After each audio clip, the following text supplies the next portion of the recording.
They uninvited me from Thanksgiving. My own mother called and said I didn't fit the image they were going for. Hi, I'm Elle. I paid my sister's tuition, covered her rent, bought her freedom, only to be erased from her life because I wasn't polished enough for her boyfriend's parents.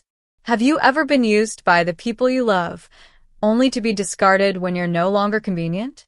What would you do if the same hands you held up turned around and pushed you out? Let me know in the comments, because this isn't just my story. It's for everyone who's ever been treated like a stepping stone. Let's go back to the moment my phone rang and everything began to fall apart. It was supposed to be a simple family dinner, a warm reunion around a long table with laughter, shared memories, and maybe, just maybe, some overdue appreciation. But what I got was a performance. A cruel, calculated performance. The moment I walked into that restaurant, I knew I didn't belong there. Not because I lacked the pedigree or the Prada, but because I had already been erased from their narrative. A single chair had been placed at the far end of the table, squeezed between a potted plant and a pillar. No one stood up. No one smiled. They had started without me. I took the seat anyway, adjusting my coat quietly as conversations buzzed on like I was invisible. Crystal glasses clinked. Waiters brought out wine. And there she was, Serafina, my sister, my shamefully selective sister, raising her glass like a politician. To new beginnings, she beamed. To Dorian, to his family, to everything we've worked for. Everything she worked for? I nearly choked on the irony. The law school tuition, the apartment, the textbooks, those weren't gifts from fate. Those were bought by me, late nights in boiler rooms, holiday calls I skipped to fix heating systems, bonuses I gave up, so she'd never have to worry. And now she couldn't even look me in the eye. Before any of this, there was a night I don't talk about. I had just wired $10,000, her last semester's tuition. I sat at my kitchen table, eating instant noodles straight from the pot. My fingers were still blackened from a furnace emergency call that ran late. That night, Serafina had posted a photo in front of her school's crest. No one does it alone. Except she never tagged me. Back at the dinner table, the laughter had an artificial shine. A server poured wine into everyone's glasses. Everyone except me. Mine was already filled with water, no explanation given. I caught Margot's eye. She quickly looked away, pretending to adjust her scarf. I clear my throat. So, Serafina, how's that constitutional law class? She gave a small smile. Tiring. But it's fine. Dorian's been helping me prep. Then louder, glancing toward Dorian's parents. Some of us don't get to take breaks between HVAC gigs. Laughter. Light, brittle, and cold. Margot gave me the same sharp look she used when I embarrassed Serafina at a piano recital when we were kids, just for clapping too loudly. I looked down at my sleeve. There was still a faint smear of oil near my cuff from earlier that morning. I had changed quickly to make it to this dinner. I hadn't noticed. The server who passed by paused. "Miss Calder," he whispered, "didn't you fix our walk-in cooler last spring?" I gave him a short nod. Glad it's still running. He smiled faintly. Best it's ever worked. That should have been a proud moment. Instead, it felt like a secret. And then Serafina struck. "You're just an AC tech. Stop pretending you're someone important." It hit like a slap. I felt the sting before I heard the silence it created. All eyes shifted to me. Some widened in shock. Others, like Margot's, our mother, simply looked down at their plates. "You know," I said slowly, "you're right." I reached into my purse and pulled out my phone. The screen glowed like a final warning. I opened the university payment app, scrolled to Serafina's account, my name listed proudly as the primary sponsor, and tapped Cancel Future Payments. "Elle," Margot whispered, her tone sharp with warning. I raised the phone for all to see. "Since I'm not family enough for your table," I said, my voice calm but slicing, "you're not entitled to my money." I clicked confirm. Deal closed. Serafina's glass slipped slightly in her hand. Dorian blinked. The room went dead silent. The server near the bar dropped a wine bottle, scrambling to catch it. Above us, the chandelier flickered slightly. It was as if the world paused just to watch this moment unravel. I stood. My heart should have been pounding, but it wasn't. I felt cold, clean, sharp. "You made your choice," I said, my gaze cutting through my mother, then Serafina. "So did I." No one stopped me as I walked out. No one called after me. And as the door closed behind me, the soft click felt louder than any scream. At the door, I paused.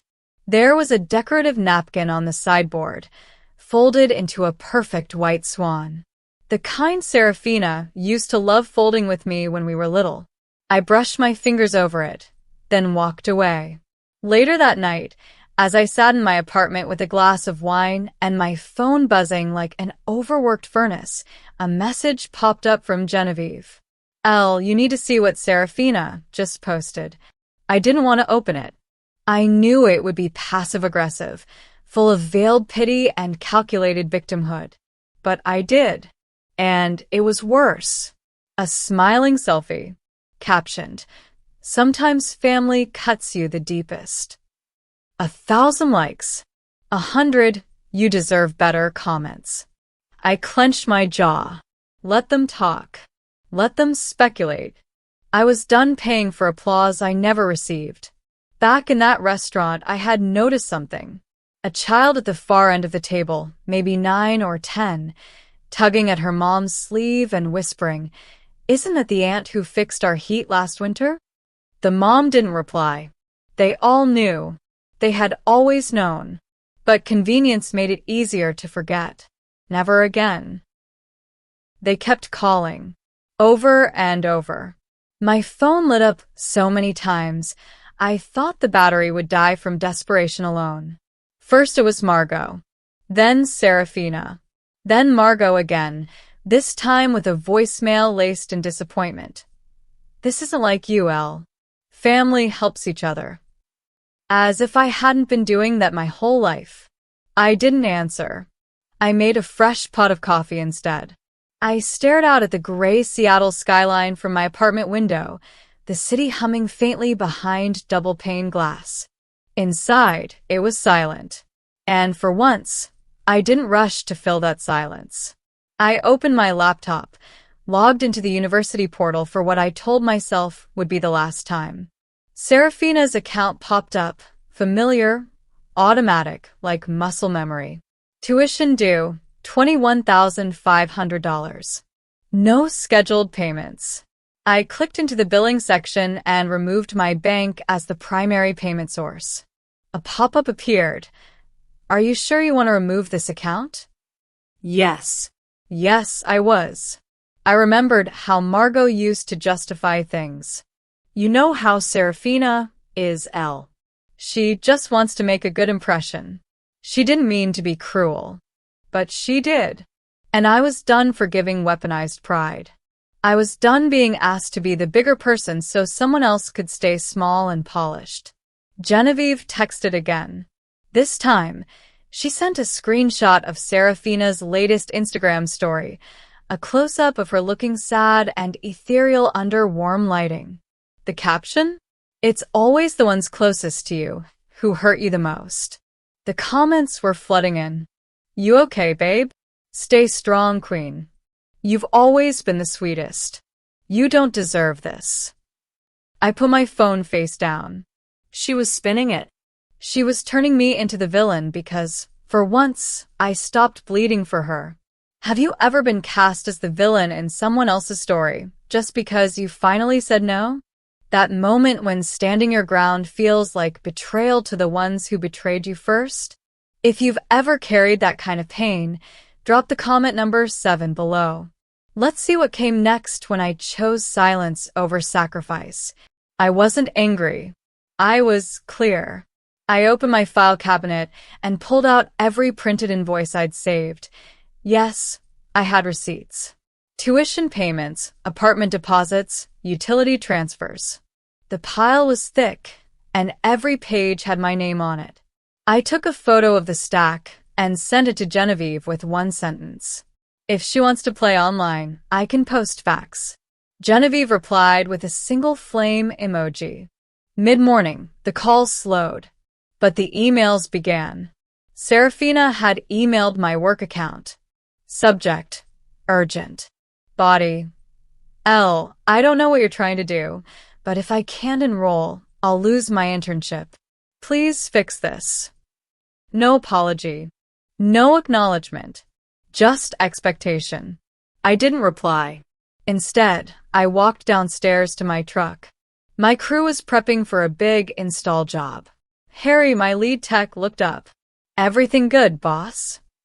Never better, I said, tossing my coffee in the bin. Let's work. We got through the morning like machines, installing ductwork, troubleshooting thermostats, laughing at how Harry forgot his gloves again. For a few hours, I remembered what it was like to feel proud of my work, not ashamed of how others viewed it. But when I got back to the office, my assistant handed me a sticky note. You've had a lot of messages. I nodded. Let them pile. Then I opened the university portal one more time, not because I doubted, but to be sure. My name? Nowhere. Serafina's balance? Unpaid. Payment deadline? 5 days. A finality settled into my bones. That night, I lit a candle and sat quietly at my desk. Not in mourning, but in clarity. This wasn't revenge.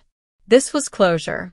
From my window, I could see the soft glow of city lights. I used to imagine those lights shining on futures I helped build.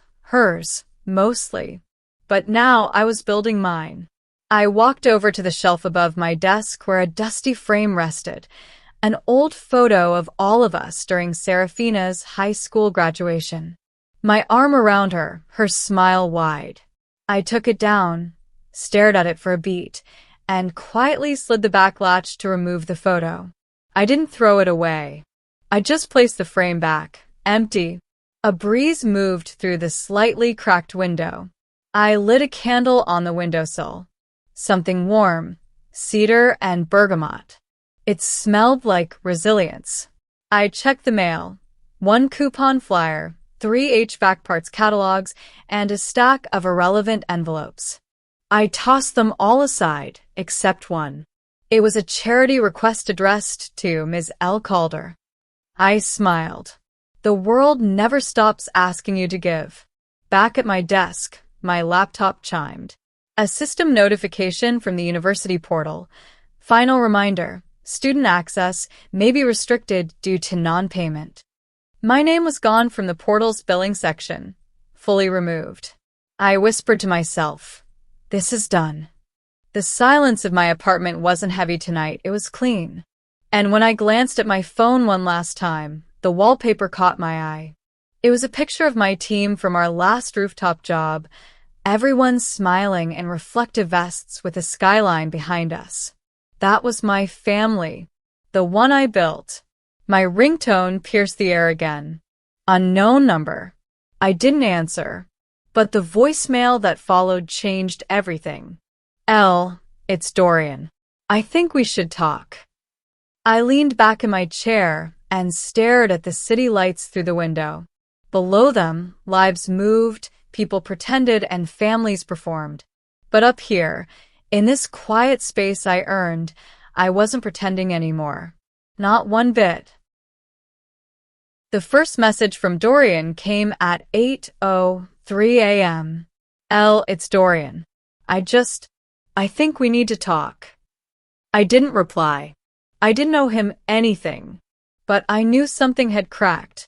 Later that afternoon, Genevieve forwarded me a screenshot of a conversation between Dorian and someone in the university finance office. She didn't even need to explain. The headline said it all. Confirmed. Primary sponsor removed. No upcoming payments scheduled. I imagined his face when he saw my name, E. Calder, attached to every tuition invoice for the past 4 years. Every semester. Every fee. Every sacrifice. The lie Serafina had built so carefully around her image had just split down the middle. I wasn't there when he confronted her, but Genevieve was. And she didn't hold back on the details. According to her, it started with silence. Dorian waited in his apartment, calm on the outside, arms folded when Serafina came through the door. She was still dressed for appearances, perfect hair, pressed slacks, carefully manicured pain on her face. "Hey babe," she said, too sweet. "Sorry, my phone died earlier." He didn't answer. She tried to play it off, placing her purse down and asking what he wanted for dinner.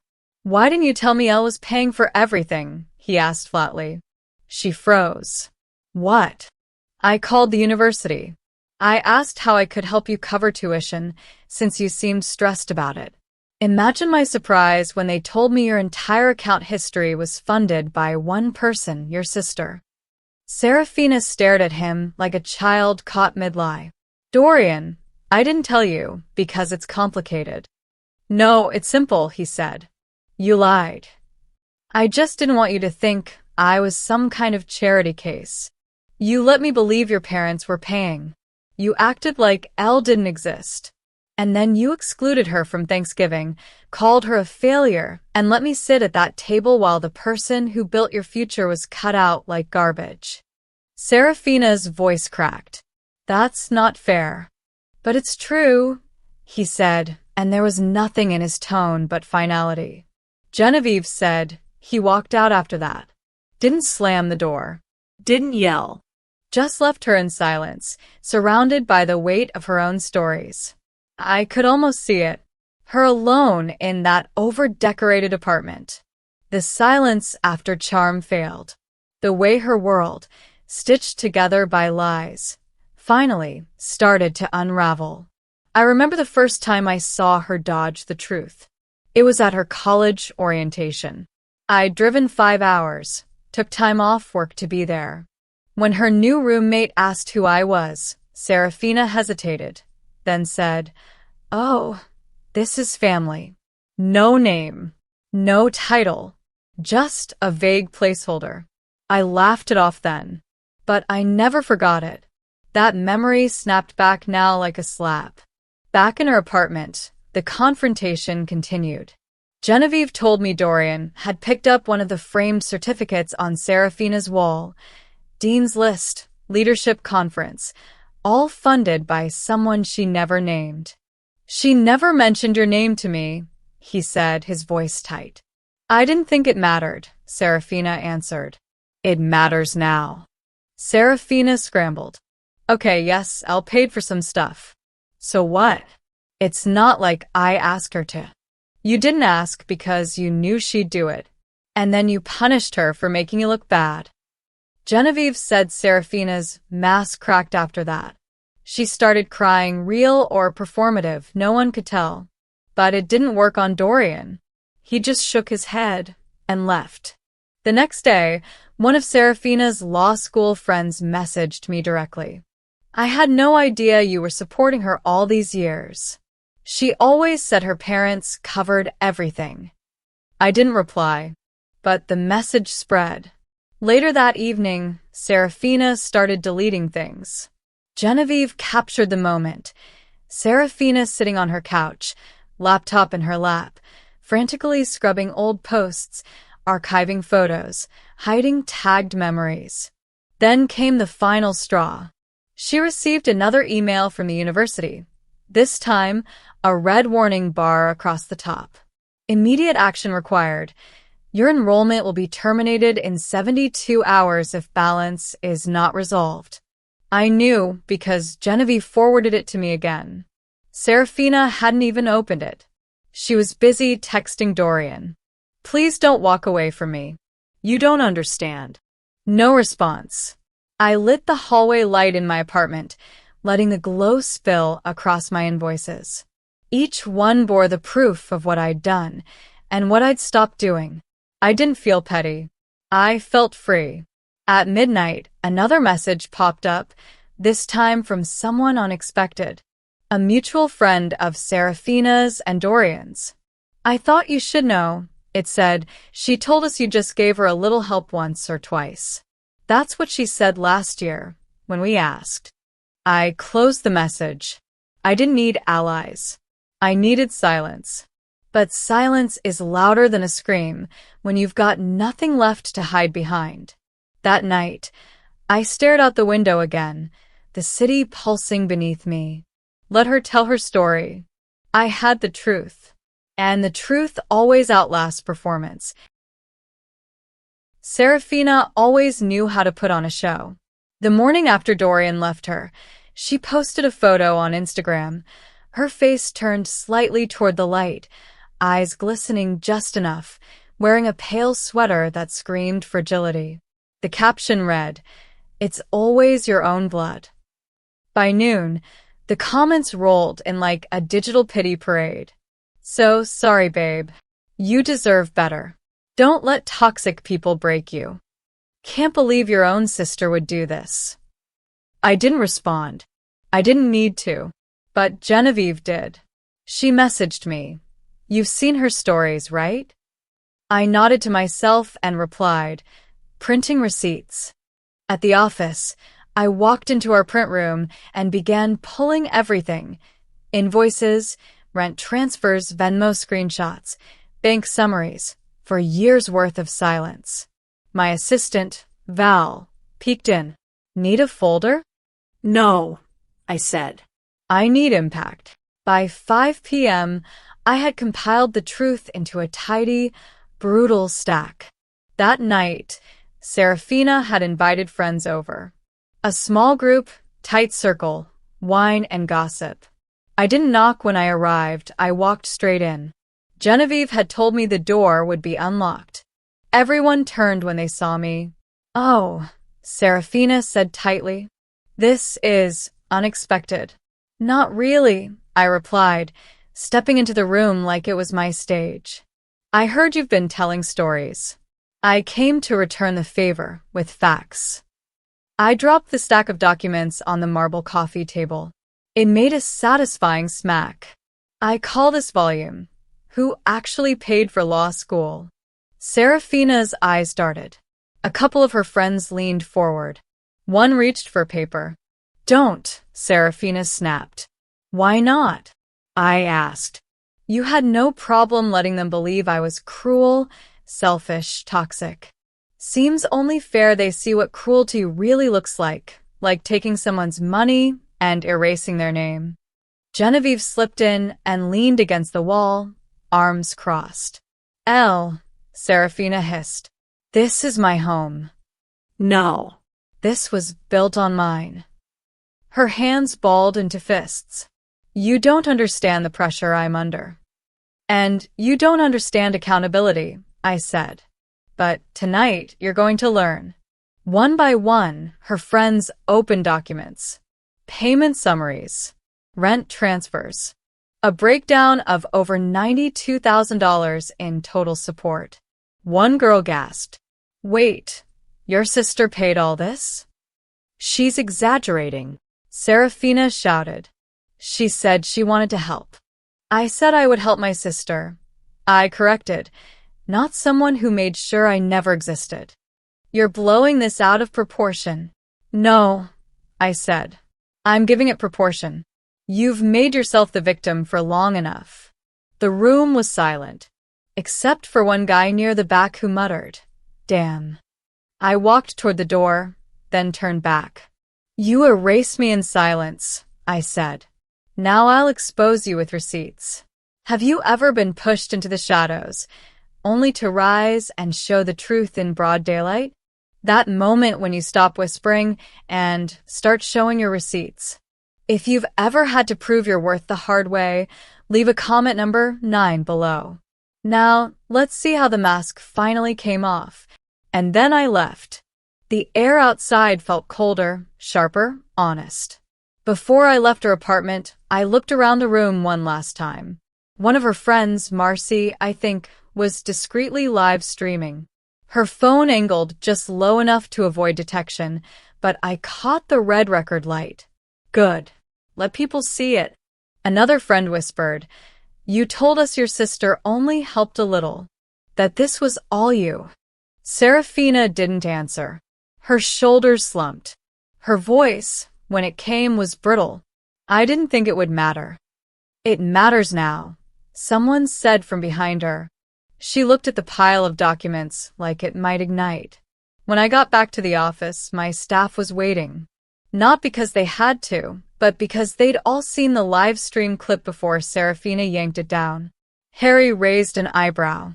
"So, that was one hell of a coffee drop-off." I smirked, just taking out the trash. Val chimed in from the printer. The truth looked damn good in laser ink. They laughed. It felt earned. I went into my office and set the remaining files into a folder marked Archive, Personal. Then I pulled open the blinds. Outside, the Seattle sky was heavy with clouds, but light still forced its way through. On the table, the candle from last night had burned to the base. I blew it out slowly. The silence that followed wasn't awkward. It was whole. Then my phone rang. Again. "Margot." I let it ring twice before picking up. "Elle," she said, "you're tearing the family apart." I leaned back in my chair. "No, Mom." "I'm just pulling off the mask. Do you have to humiliate her like this? In front of her friends? On the internet?" She did that herself. I just stopped protecting the version of her you liked better. Margot sighed. "You're being dramatic." "No," I said. "I'm being honest. There's a difference. She's still your sister." I looked at the documents stacked beside me, then out the window again. Not today. I ended the call. That night, Genevieve messaged me. She's spiraling. Friends are ghosting. Internships pulling back. Even Dorian blocked her. I stared at the message. "Good," I typed. Now she knows what erasure really feels like.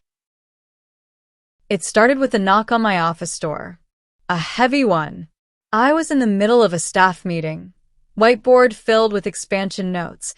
Val running through logistics. Harry cracking his usual jokes, when the glass door rattled with force. Everyone turned. Then silence. Standing in the entrance was Serafina. Her hair was a mess, eyes swollen, breath sharp like she had sprinted halfway across town. She didn't say hello.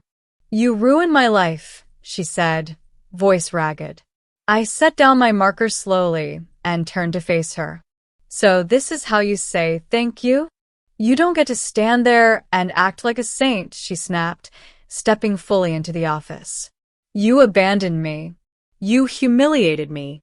You turned everyone against me." I crossed my arms. "No." "I just stopped hiding your truth." Around the room, the air froze.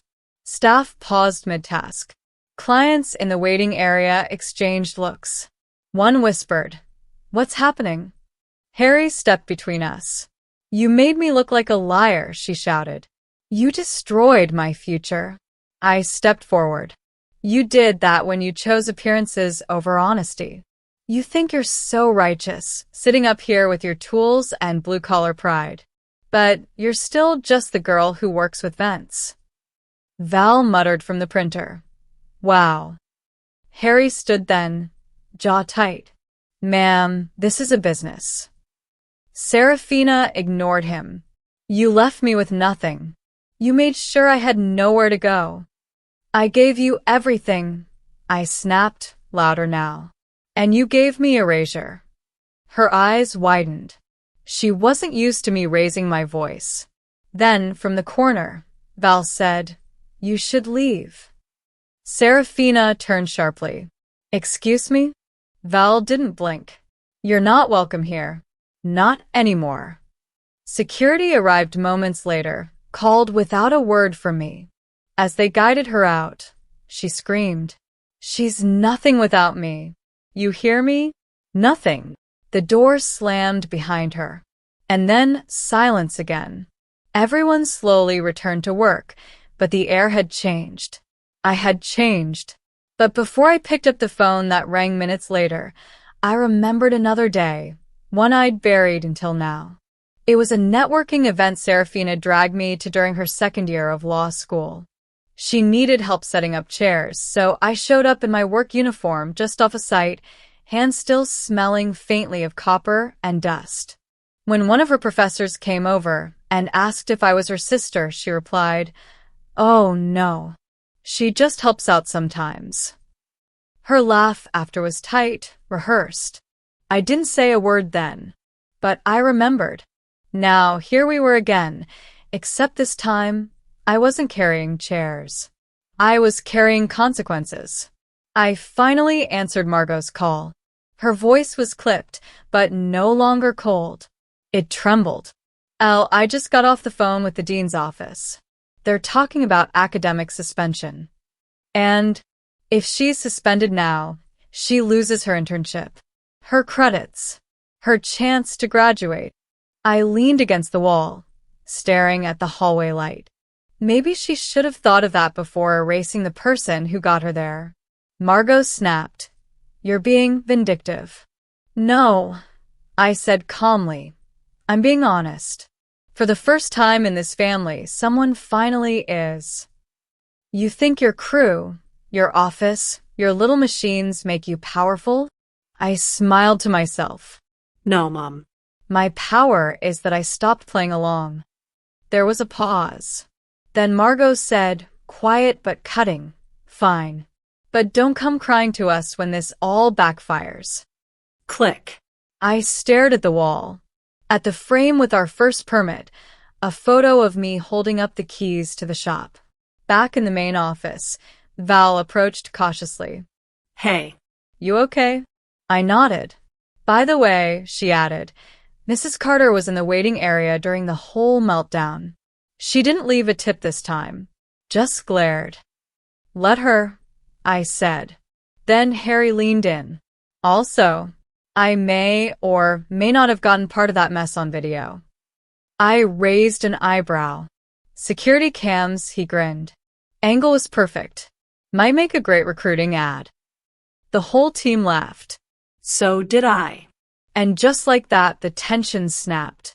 Serafina had come to break me. Instead, she gave me proof that I'd outgrown her chaos.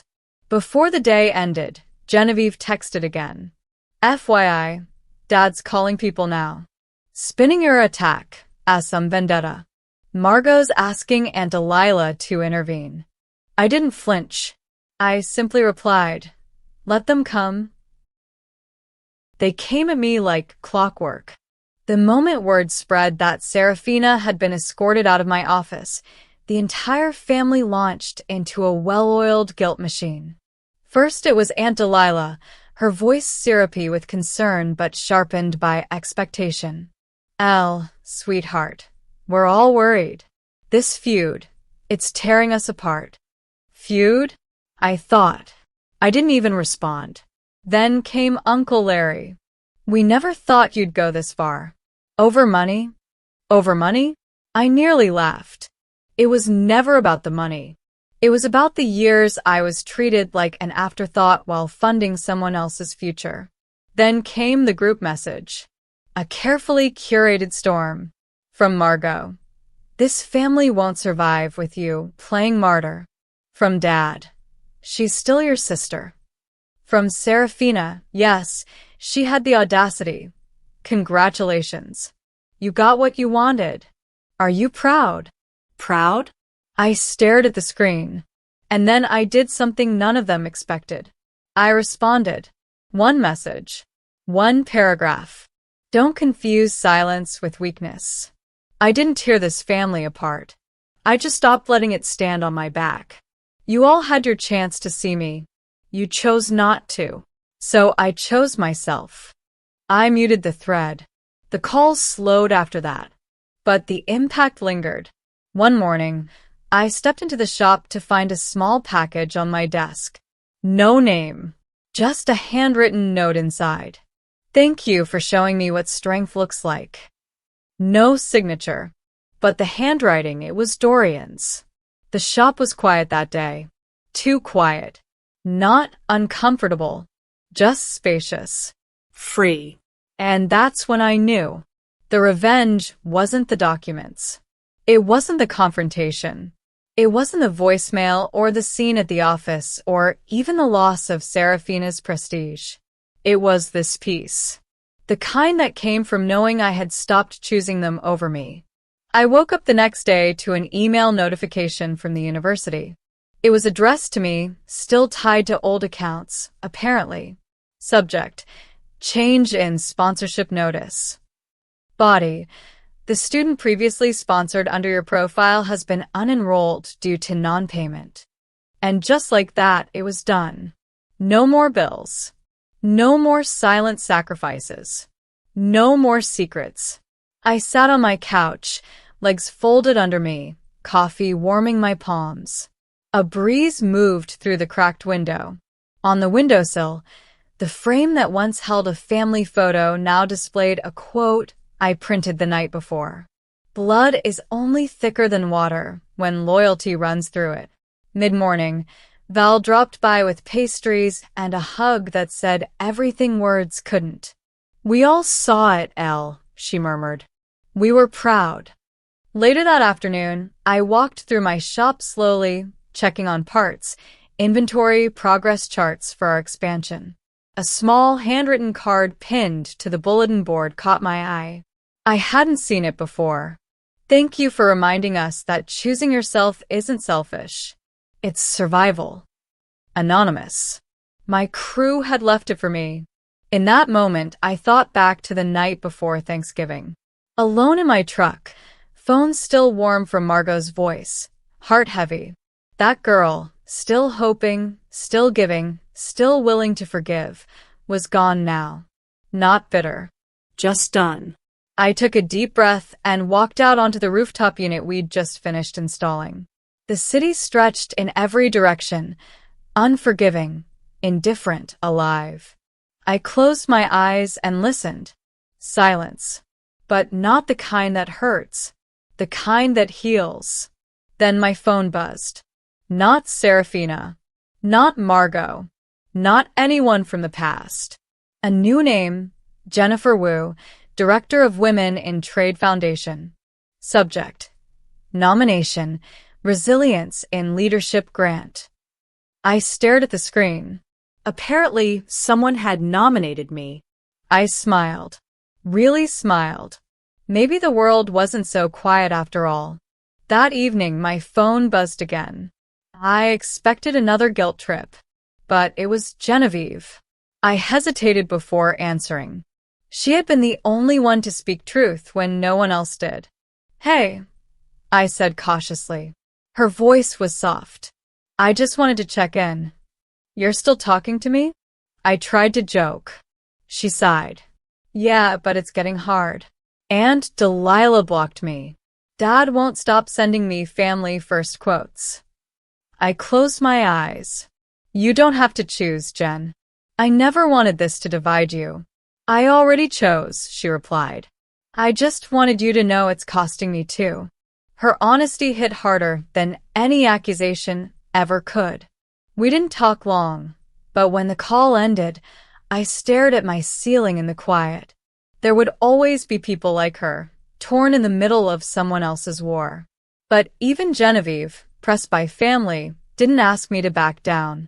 She just reminded me this wasn't easy. And that made me feel a little less alone. The sun dipped low as I walked through the shop one last time. Everyone had gone home. The floors were swept, machines powered down, and the light over the entry flickered like it always did. I stood in front of the old plaque. Callaway HVAC Services. It had been there since I opened. A tribute to where I came from. But I wasn't that girl anymore. I reached for my tools, unscrewed each bolt slowly, and brought the plate down with both hands. It felt heavier than I remembered. The new sign was simpler. Sleeker. Calder Solutions. My name. My direction, not the family's. Mine. And just before I locked up, I glanced at the door's reflection. I didn't look like someone who'd lost anything. I looked like someone who had finally returned to herself. I finally stood on my own terms, free from manipulation, seen for who I really am, and proud of the life I've built with my own two hands. The storm passed, and what remained was peace, not silence. If I've learned anything, it's this. Loyalty means nothing without respect. Never let your kindness become currency in a relationship where love is conditional.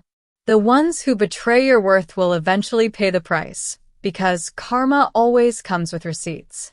Now it's your turn. Have you ever had to walk away from someone who only remembered you when they needed something? Share your story in the comments. I want to hear from those who've dared to choose themselves. And if this hit close to home, don't forget to subscribe. There's more truth to be told, and you might just see yourself in the next one.